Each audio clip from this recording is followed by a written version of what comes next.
Welcome to Come Get Woo Woo. We're your hosts, Becky and Ro, here to hold space for the unseen, the unspoken, and the deeply felt. This is a place for seekers, for those who sense that there's more, for those who hear between the words, feel beyond the room, and know without knowing why. Together, we'll explore the language of spirit, the clarity of your clairs, and the signs that rise up when you're ready to notice. You're not imagining it. You're remembering it. This is Come Get Woo Woo. Have you ever felt protected in a moment that could have gone very differently? A sudden pause, a missed turn, a calm that settled over you when things felt overwhelming? Or maybe you've noticed signs you couldn't quite explain. A feather appearing, repeating numbers, a song playing when you needed reassurance, and wondering if something unseen was supporting you. What if you aren't imagining it? Across cultures, belief systems, and throughout history, angels have been understood as helpers, messengers, and protectors, subtle guides who walk beside us, often quietly, gently, and usually without needing us to believe in them at all. For many people, angelic support shows up not in dramatic moments, but everyday life, through intuition, emotional shifts, timing, and those moments that feel just a little too aligned to be coincidences. Hey, woo-woo seekers. Welcome back to Come Get Woo-Woo with Becky and Ro. I'm Becky. And I'm Ro. Today we're stepping into the world of angels and guardian angels, what they are, how they differ, and how they show up in our lives in very real and practical ways. We'll explore the distinct vibe between the two. Angels, those celestial independent contractors you can hire for specific jobs like technology, travel, or creative flow, and your guardian angel, the lifelong partner who is uniquely dedicated to your soul's blueprint. We'll talk about why this support doesn't require religion, perfection, or special abilities. It's not about being holy enough. It's about being open enough to collaborate. We'll talk about the mechanics of communications. We'll discuss how to identify your personal angelic signature, that specific physical feeling like a sudden chill, a localized warmth, or a shift in the air, and how protection, guidance, and unseen support operate in your life by looking into your astrology chart. We'll also clear up some common misconceptions. We'll share what angels don't do, and we'll share one of our favorite grounded tools, the Angelic Want Ad. It's a way to work with your angelic support in your daily life without fear, overinterpretation, or giving your power away.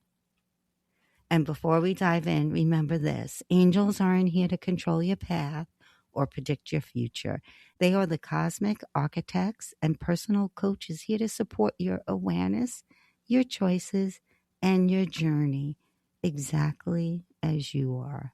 So, Becky, what is a guardian angel and an angel? Well, we'll start with the angel. An angel is a supportive, non-physical energy that works as a messenger, a guide, and a comforter. In other words, a helper. Angels are not tied to one person. They're available to everyone and often step in during specific moments or situations. You will often feel an angel step in when you're feeling overwhelmed or uncertain. You need reassurance, calm, or clarity. You're navigating change, grief, or stress. You ask for help, even casually.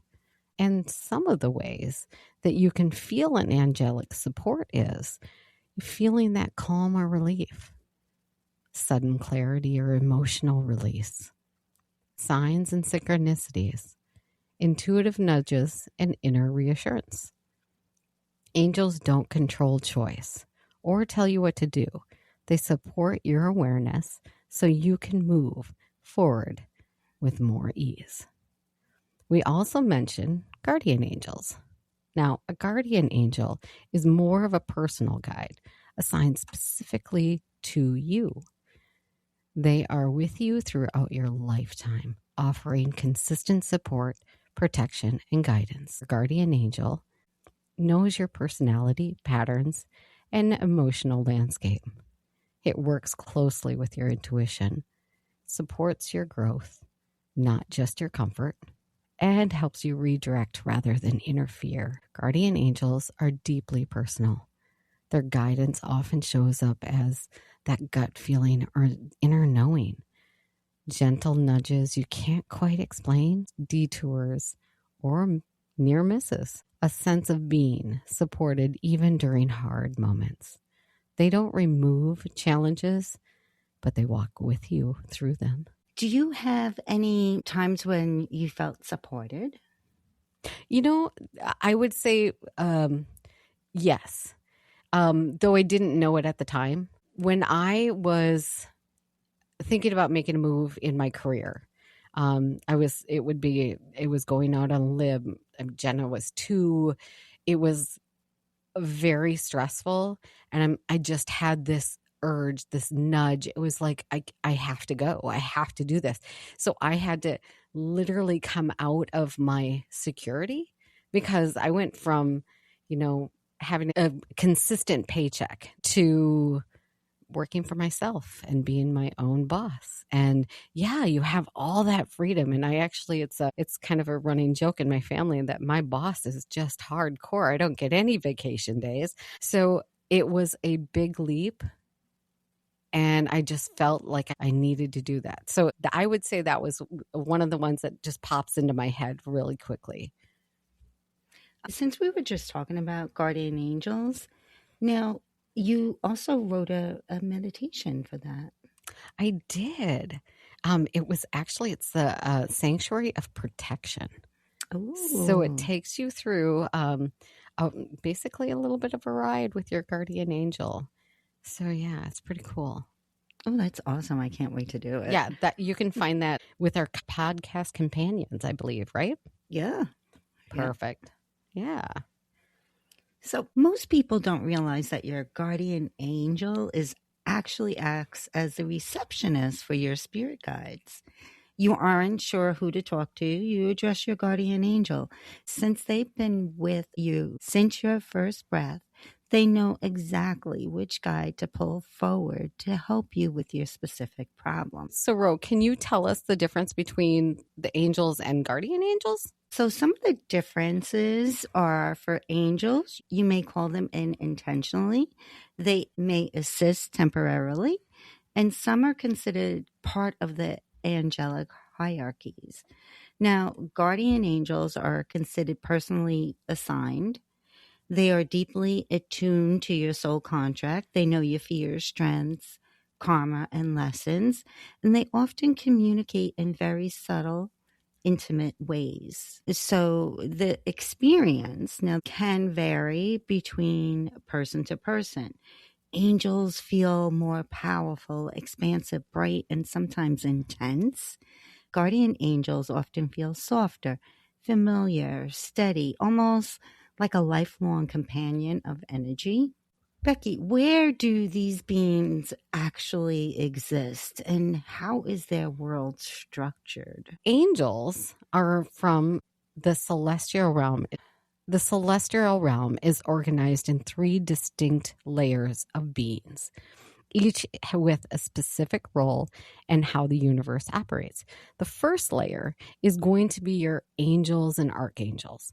Now, we're not talking about archangels today, but we just want to briefly mention this. These are the beings sitting close to us. They are here on the ground, interacting with us in the physical world in our human lives. Archangels are going to be the chief messengers who handle the big tasks. Angels are the ones most involved in our everyday daily experiences, and their jobs are going to be protection, guidance, and direct intervention. So then the next layer is going to be the governor. These beings are further back. They don't usually deal with people, they deal with the universe itself. So these can be dominions, virtues, and power. So the job that they have is they're going to regulate the laws of nature. They keep the planets in the orbit and ensure the physical world stays stable and balanced. So then you have the final layer, which is the inner circle. Now, these are going to be the beings closest to source or God or universe, whatever you choose to call it. They don't leave this realm. So these are going to be seraphims, cherubims, and thrones. And their job is described as the burning ones. Their only function is to reflect the light or energy of the universe. They don't carry messages or manage the earth. They just exist in that highest state. That's interesting, because I think that the cherubs are not like the cute little cherubs that you see. I know, that's when we started doing that's what I thought they were. But yeah, in fact, I have a little cherub that is a tattoo. Oh, you do? I do. So there we go. And we know one more piece of Becky now. I know. I'm such a closed book, right? No, I thought it was really cool how, like I didn't realize there were so many layers. I just assumed it was all one. So yeah, like I said, every time we do an episode, I learn so much from each and every one of them. So I know that you're coming up on a very interesting topic. So do you want to let our listeners know what it is? Sure. So calling angels into your life has nothing to do with being religious. So think of it like the sun. The sun doesn't check your track record before it decides to shine on you. It just shines because that's what it does. Angels are the same way. They are a divine resource that is part of the architecture of the universe. They don't care about your labels or your background. They only care about your invitation. They aren't looking for pews and prayers. They're looking for collaboration and awareness. So religion often implies that angels only help good people. They don't sit in judgment of your life choices or your mistakes. They operate on frequency, not morality. If you ask, they respond because that is their function in the universe. These beings aren't owned by any one religion, while various texts like Christian, Jewish, Islamic, they try to categorize them. The beings themselves exist outside of human-made labels. They were here before the religions were, and they'll be here after. Religion often makes it feel like you have to beg for help. But the real version is that they follow the law of non-interference. They respect your free will. They are waiting in the wings for you to simply give them the green light to get involved. When people begin exploring guidance, one of the biggest questions is, who am I actually connecting with? Well, often the biggest clue isn't what you see. It's actually how you feel in your body. When a spirit guide is near, the energy tends to feel personal and close. It can feel as if someone is standing right beside you, sitting near you, or walking with you. The sensation is often warm, familiar, and grounded. It may carry emotional memory with it. Sometimes people notice subtle sensory cues like a faint smell or a nostalgic feeling, a shift that reminds them of somebody specific. It feels relational. So when angelic energy is present, the experience can feel different. Rather than feeling like somebody is there, it often feels like the space itself shifts.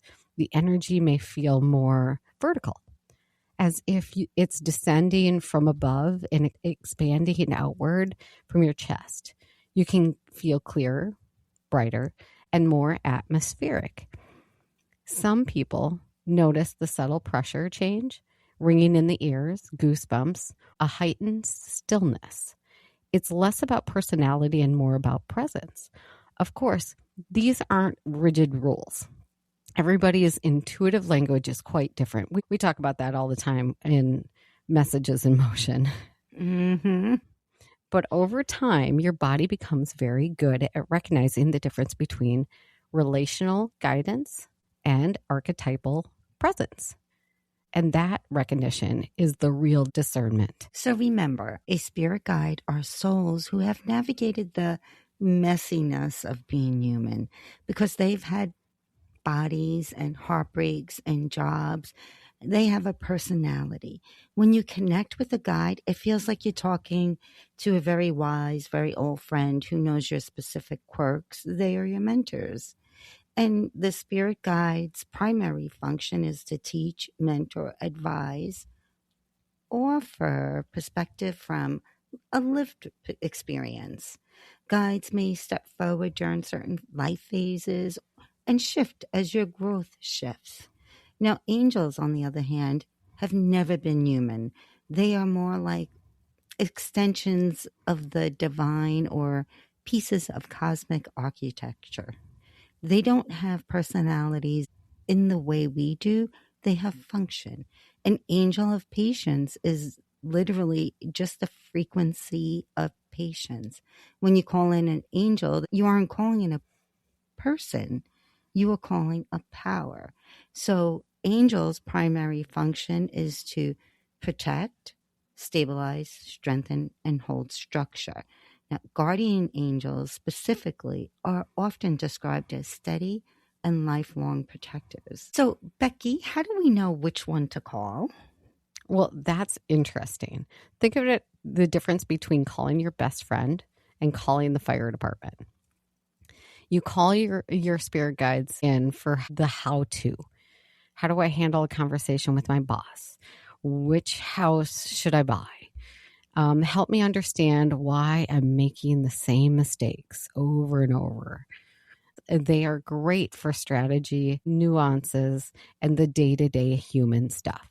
Now, you're going to call in your angels for the big stuff. Like, I need a miracle because I'm at the end of my rope. Please clear the heavy, dark energy out of this room. I need physical protection right now. Angels are for when the situation is beyond human control. And you need to bring that to a higher law of universe to override the current mess.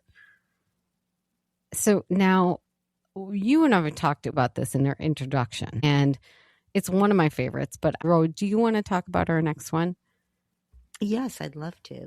We don't have to call angels when we're at the end of our ropes. No, this is something that you and I did when we were working on our journals. We actually placed an angelic want ad. And angels, especially those in the third sphere, respond to specific invitations like want ads. Here's how you can do it: get a piece of paper and actually write it out like a job posting. So the position: seeking a publishing angel to oversee my book project. And the requirements: must be able to open doors with editors, clear my writer's block, and help me find the voice that resonates with the readers. And then compensation. So angels don't want money. They thrive on gratitude and action. Your pay to them is a promise to follow the intuition they send you. So you could try this template. I am now seeking a specialist angel of whatever task to join my team. I require assistance in, you name the specific details. I welcome your guidance through my intuition, signs, and opening the doors that I cannot see. Thank you for your presence and for bringing this to completion for the highest good. I love this. I think we should write this up and put it in the extras. What do you think? Oh, yes, definitely. So, your post ritual, you read it out loud, This vibrates the air and announces it to the realm. Then put that paper somewhere significant.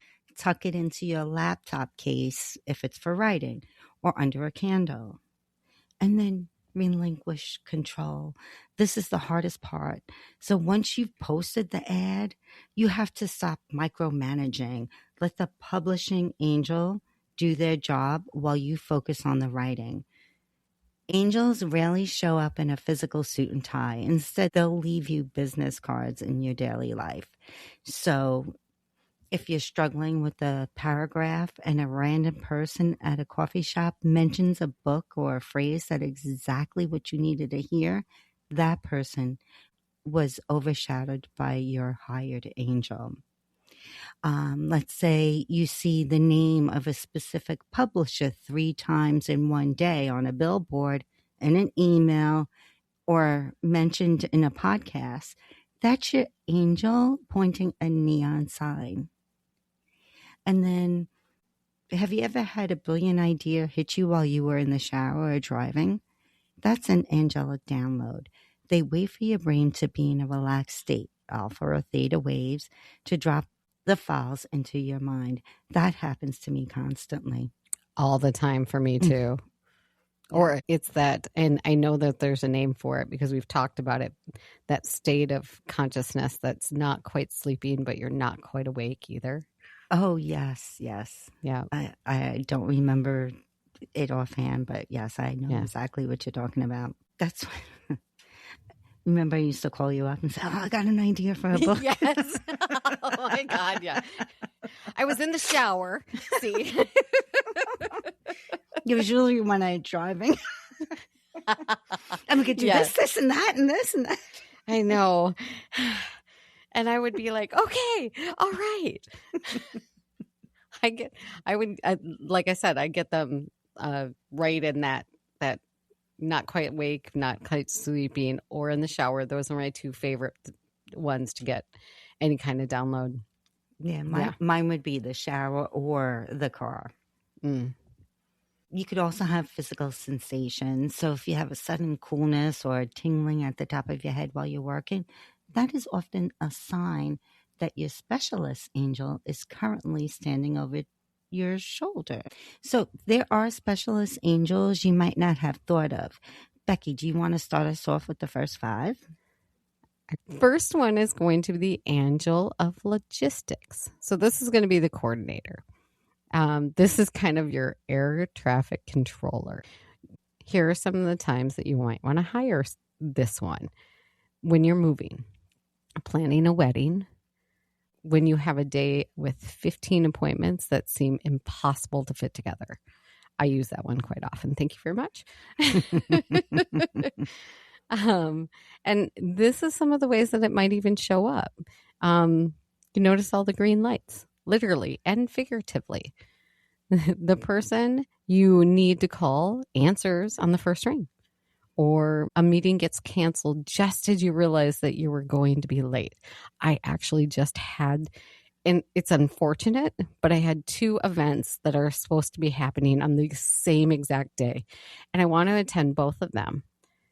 And unfortunately, we had a family member that has passed, distant family member, and their celebration of life is on the same day. So I can't go to either one of them because I was torn. And then the next one we have the angel of technology. And I swear to God that one has been helping me this whole entire year and a half. Since angels are beings of frequency and light, they speak the language of electricity and data quite well.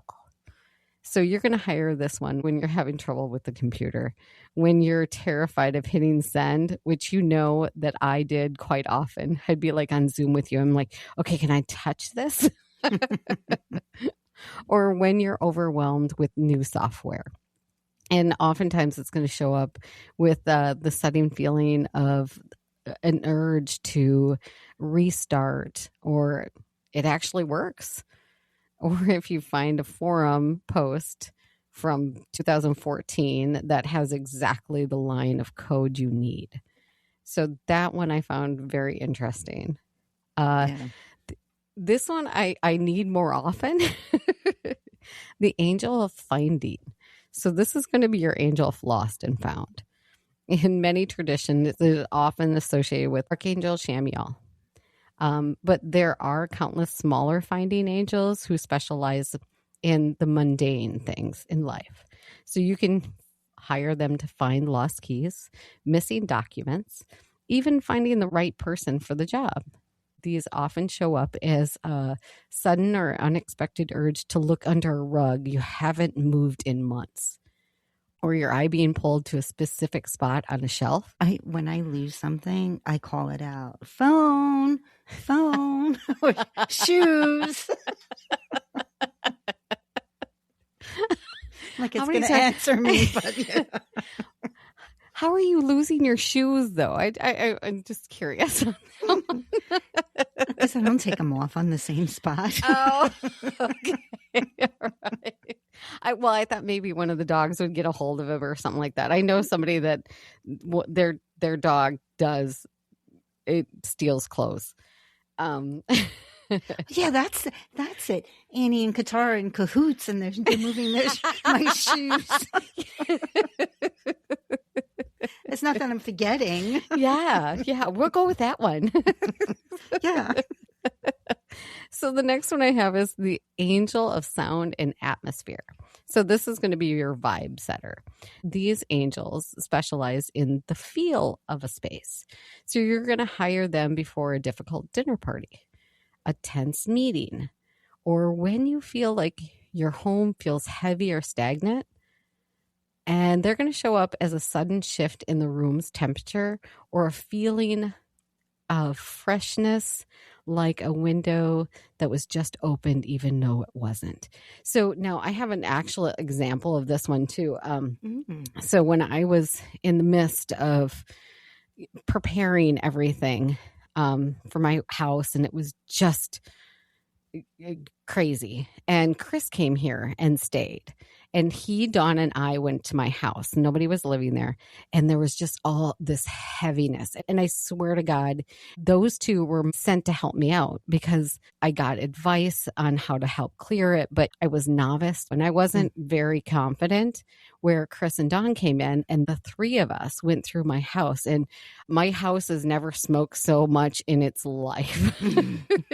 That sage was crazy, but it took forever for the sage to catch because that heaviness kept putting the flame out or putting the smoke out. Chris and Dawn could tell you all about it too, but they were the two angels sent to help me with that because I had no idea what to do. Yeah, it was really cool. So anyway, and the final one that I have is the angel of creative flow. So this is your muse. This isn't just for artists. This is for anyone who needs to solve a problem creatively. So you're going to hire this when you have writer's block, a coding bug, or trying to figure out how to stretch the budget. They're going to show up as the shower thought, like we just talked about. They drop in a solution into your head when your brain is in idle mode. Do you want to go over the next 5 then? I'd love to. So this next one I have is the angel of discernment. It's like the truth filter. In a world of information overload, this angel is like a specialized lens that helps you see what's real. So when to hire them is when you're reading a contract, listening to a sales pitch, or trying to figure out if someone is being genuine with you. So their job is to give you that ping in your gut when something isn't right, or a sense of peace when it is. And then we have the angel of forgiveness, the heavy lifter. Sometimes our egos are too bruised to let go of a grudge even when we want to. This angel does the heavy lifting for you.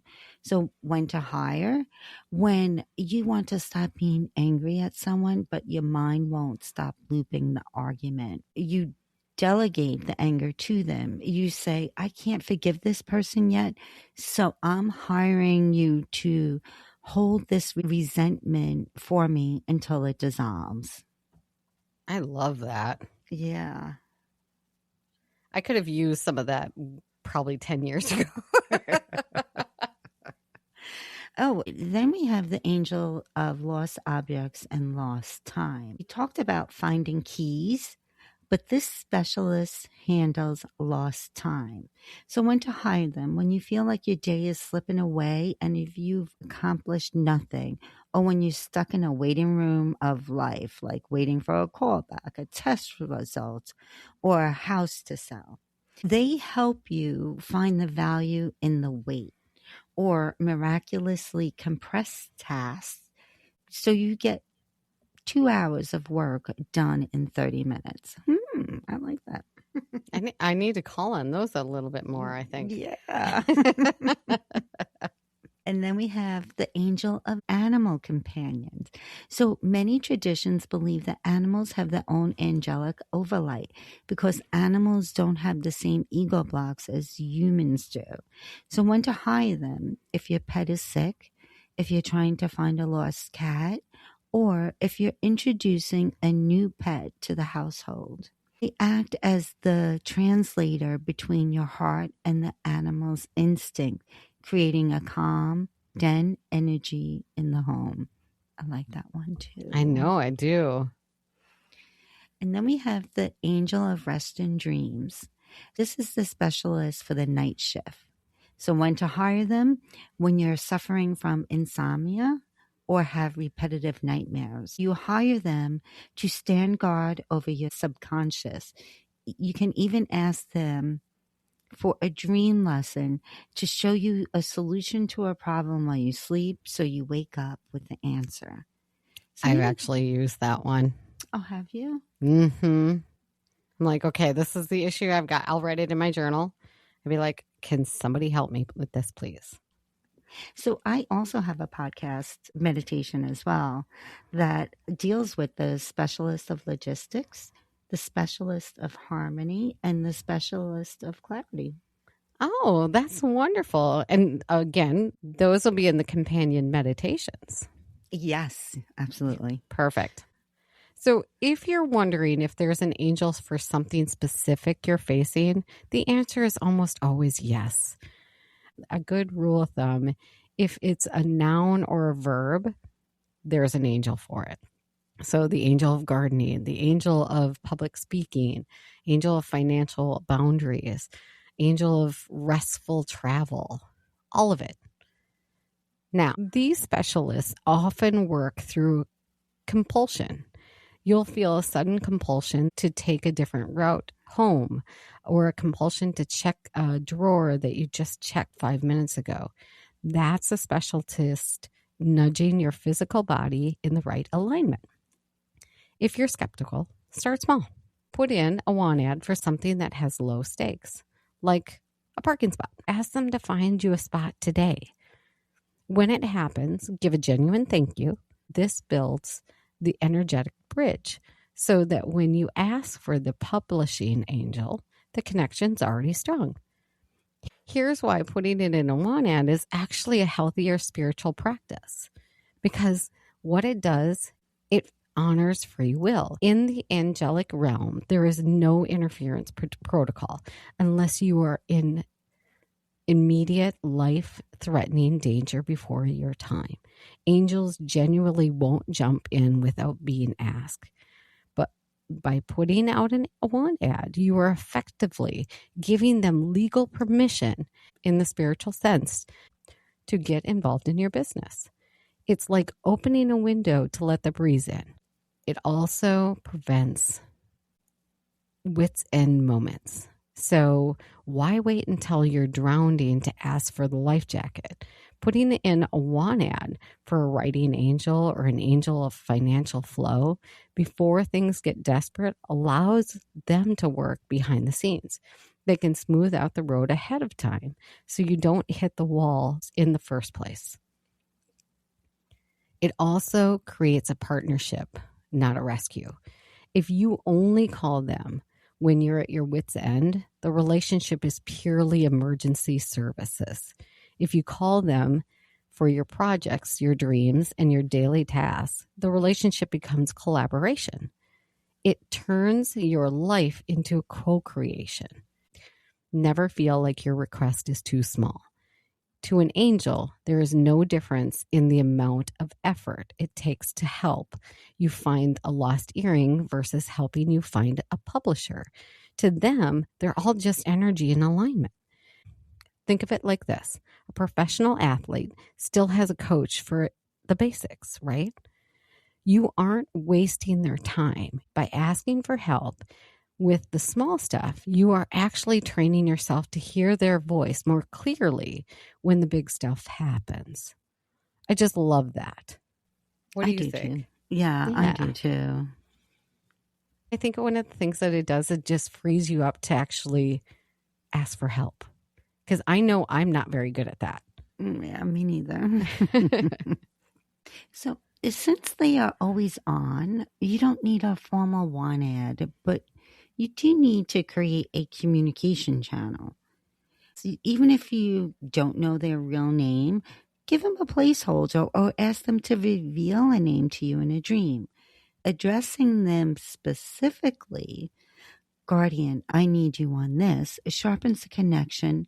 It moves them from vague concept to present partner. And then you have the morning briefing. So before you check your phone or get out of bed, spend 30 seconds briefing your guardian angel on your day. Today, I have a tough meeting at 2. Please stand behind me and keep my words clear. Oh, I like that. I do too. Yeah. Or I'm feeling extra tired today. Please help me find moments of rest. This sets the tone for them to intervene in the small gaps of your day. Oh, that would be sleeping on the train.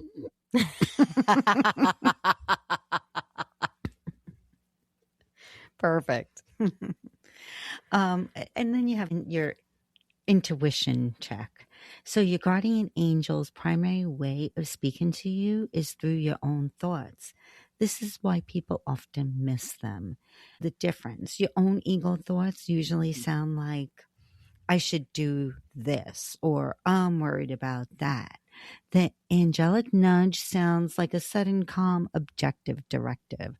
Check the stove. Take the back way home, or call your mom now. And then you could assign the night shift. So one of the best ways to work with them is while you sleep. Ask them to reorganize your thoughts or clear your energy fields while your body rests. You'll find you wake up feeling less heavy from the previous day's drama. I have to try that. Well, here's an interesting thing. Unlike specialist angels who just want to get the job done, your guardian angel will sometimes block you. If you put in a want ad for a job and don't get it, the specialist angel might have just failed to find the match. But your guardian angel steps in because that job would have been a detour from your soul's purpose. So working with guardian angels requires high level of trust. Trusting when a door closes, they're the one holding the handles shut for your own protection. Oh, so the specialist angel will definitely try to get it for you, but your guardian's going to be the one that says, no. Right. Mm-hmm. So some of the ways that, and actually I just heard this not too long ago, so it actually goes with this, is have you ever dropped your keys numerous times over and over before you left the house? Mm-hmm. That's your guardian angel. Oh. So because they are so close to you, their sign is usually very personal. So it might be that double take. You see a word on a bus that perfectly answers the question you just asked in your head. Then you have the presence, a feeling of somebody is in the room when you're alone, but instead of being scared, it feels like a sudden drop in anxiety. Then you have the physical nudges, the sudden itch or chill that happens right when you're about to make a decision. So here's a guardian rule of thumb. You can think of it like this. The specialists help you with your stuff, and your guardian helps you with yourself. To find your guardian angel's signature, You have to bypass all the noise of your everyday brain. Your brain is usually the radio station playing a mix of to-do lists, worries, and memories. Your guardian angel is the underlining hum of the radio itself. It's always there, but you have to tune out the music to hear it. Interesting. Not as easy as it's Oh, it's says here. yes. It's very difficult. It is, yeah. Especially if you're like me, who has like a million tabs open at the same time. We talk about that all the time. In fact, before we're like, okay, we got to shut this tab off. We got to do this to make sure that this runs smoothly. So I know that you have some exercises that we can do. Do you want to go over those? Of course. Step 1 is the neutral baseline. You sit comfortably and close your eyes. Don't try to be holy or spiritual. Just be you. Take 3 deep breaths. On the exhale, imagine you are dropping your awareness from your head down into your chest. Observe the noise. If you're thinking about dinner or a text you need to send, just let it float like a cloud. And then you have the invitation, which is step 2. In your mind or out loud say, Guardian, please step into my space and give me a clear physical sign of your presence. Make it distinct so I know it's you. And then step 3 is the wait and scan. Don't look for a vision or a voice. Instead, scan your physical body for a sudden change. It will usually be one of the following. You might feel a sudden heaviness on your shoulders, like someone placed a warm blanket over you, or a sudden patch of cool air on your cheek, or a bloom of heat in your palms, or a tingling sensation at the very top of your head, or the shiver that travels up your spine even if you aren't cold.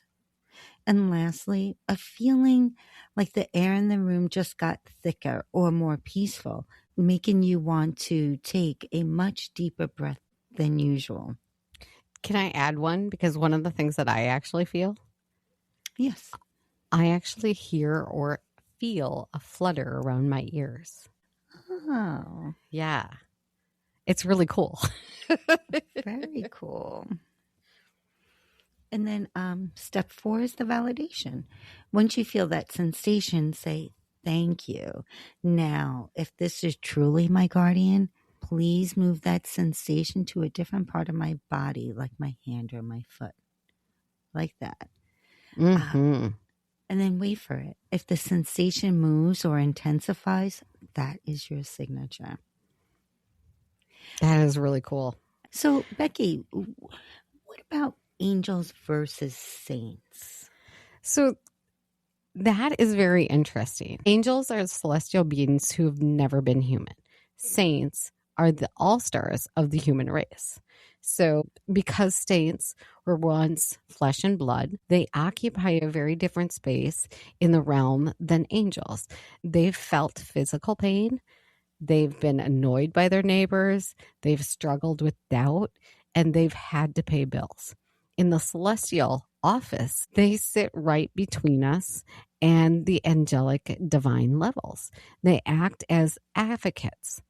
When you work with a saint, you're talking to somebody who gets it from a human perspective. When you put in a want ad for an angel, you're hiring a specific frequency or power.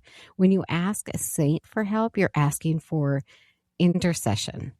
Angels perform a task. You ask an angel of protection to shield you, and they become the shield. Saints put in a good word. You ask the saint for help, and they use their clout in spiritual realms to help organize an energy on your behalf. They are like the ultimate mentors who have retired but still have high-level contacts. So I know that there are specialty angels, and I know that there are specialty saints. What are some of the specialty saints? Well, yes, much like the specialty angels we've talked about earlier, saints are often assigned specific causes based on how they lived their lives. These are often called patron saints. You have Saint Jude. That's the specialist for lost causes. When you're at your absolute wit's end and everyone else has said no, Jude is the one you hire. Very cool. Mm-hmm. You have Saint Anthony. Now, Saint Anthony is going to be of the lost and found. So he's the one that you're going to call when something is lost or needs to be found. You have Saint Martha, the specialist of the overwhelmed. She's the person running the household, doing the cooking, and keeping the logistics moving. Oh, I never heard of her before. I've heard of Martha, but I've not heard of Saint Martha. So interesting. Saint Expedus. This is the specialist for the right now. If you need a want ad fulfilled by yesterday, this is the person that you turn to for urgent matters. I just thought that was really kind of cool. That is pretty cool. So, Ro, how can you tell who is answering, like between an angel and a saint? How do you tell the difference? Yeah, so the vibe of a saint is much closer to that of a spirit guide than an angel. Angels feel like a cool, vast, or electric presence, and saints feel thick and warm like a grandfather or a powerhouse grandmother. They have a very distinct earthy personality. You might feel a sense of grit, determination, or deep empathy. Can you work with both of them at the same time? Absolutely. In fact, they often work in teams. You might ask St. Francis, the patron of animals, to help you with your sick dog. You might recruit a virtue angel, the specialist in biological healings, to do the actual energetic repair. Interesting. What angels don't do. So they don't fix your life while you sit back. They are collaborators, not magicians. If you hire a writing angel, they provide the flow, but you still have to put your fingers on a keyboard. They meet you at the point of action. They don't judge your worthiness. You don't have to be good or religious to work with them. Angels are like the sun. They don't choose which plants to shine on. They shine on everyone. You only have to open the curtains by asking. They don't predict a fixed future. Because you have free will, the future is always shifting. Angels see the highest potential path, and they try to nudge you toward it. They don't tell you exactly what's going to happen because that would take away your power to choose. Very cool. Very fascinating. No, I have an interesting little. Did you know that you could see in your birth chart where you might have some help from guardian angels? No, can you? Yeah. So, this actually fascinated me a little bit because Jenna and I got readings from a very well-known astrology reader. And they said that Jenna had 2 guardian angels. I'm like, because me and my obsession with astrology, right? And I'm like, how does she figure that out? So this is the deep dive that I went into. So, and there's more to it, but this is kind of the fast and easy way. So the 12th house is the part of your chart that represents what's happening behind the scenes. Traditionally, it is called the house of hidden enemies, but spiritually, it can also be seen as the house of hidden helpers, unseen support in your life. It explains those moments that don't make sense at first, a canceled flight, a job you didn't get, a relationship that fell apart. Later, you realize that detour actually protected you. That's the 12th house energy. So quiet, subtle, and often only understood in hindsight. If you have planets in your 12th house, their energy works privately and intuitively. Jupiter here can feel like a guardian angel placement. So help arrives at the very last second. Venus may show protection through love, art, and someone quietly advocating for you. Your Sun or your Mars is here. That can create inner guidance that nudges you to act in ways that don't seem logical at the time, but keep you safe long term. If your 12th house is empty, that doesn't mean that you lack protection. You simply look to the ruling planet of the house to see where unseen support shows up in your life. So now, just a fun fact, my Mars is in my 12th house. Oh, and my Venus is in my 12th. There you go. It's the way that ruling planets interact with the rest of your chart tells you how protection feels. Supporting aspects can make guidance very easy, while challenging aspects may show up as frustrating divine detours that redirect you away from something that would have caused you harm. The 12th house doesn't operate loudly, it operates quietly through intuition, timing, and a sense that something bigger is working on your behalf, even when you can't see it. I just found that fascinating. That is fascinating. And it sounds a lot like the Bazi noblemen. They would be the human version of divine help.